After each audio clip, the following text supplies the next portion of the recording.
Hi, subscribers. Yeah, I just got done cleaning, so I know I was supposed to jump in the shower and wash the mask off. Unfortunately, it didn't work that way. I just had a whole bunch of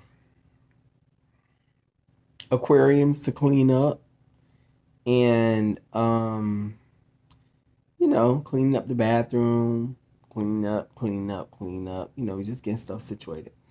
So I still have the mask on. So I know you guys are probably wondering, like, why does it look like it's not like this, but it looks like this? The reason why, because all of that oil has been extracted out of my face into the mask. See, and it gives it this wet look. So basically, this is oil. Do you see that? But ladies and gentlemen, it's good to have oily skin because it's just good. As long as it's not really causing you like whiteheads and stuff, it keeps your skin. You don't want your skin too dry.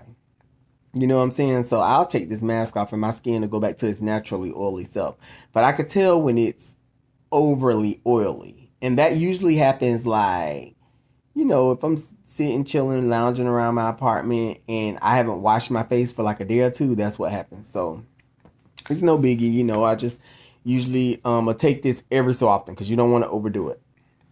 But we were going to talk about something in this video and I'm going to be really upset if I just forgot. What were we going to talk about? Of course, it was something about the narcissist. Oh, that's what we're going to talk. Did you guys realize, or if you haven't, I'm bringing it to your recollection. The whole time you was in a relationship, there was always a flaw or certain flaws that were so obvious to your eye that the narcissist possessed.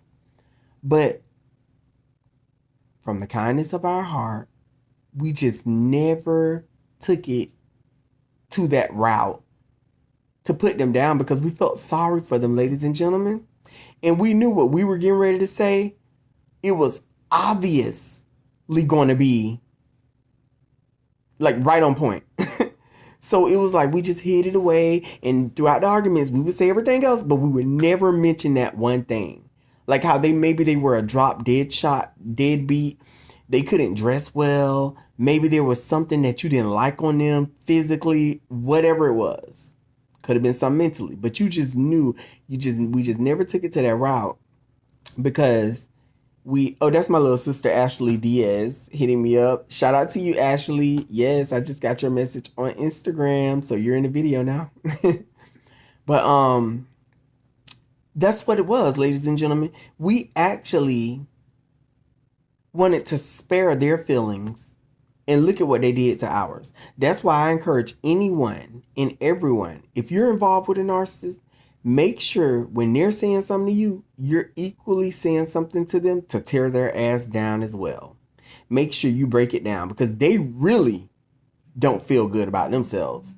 See, they might mention something on you that they feel like is a flaw, but you never really cared too much about it because you didn't really address it anyway. You never felt like it was a flaw. You didn't give a damn. They love to try to open your mind to new things, like plant new demons in your mind so that you'll feel insecure. Like look at that big ass look at your thumb. Look how big your thumb is. And now all of a sudden you studying your thumb like, oh, I never noticed that. I do have a big thumb. But what you didn't realize, ladies and gentlemen, is that big thumb was never a big deal.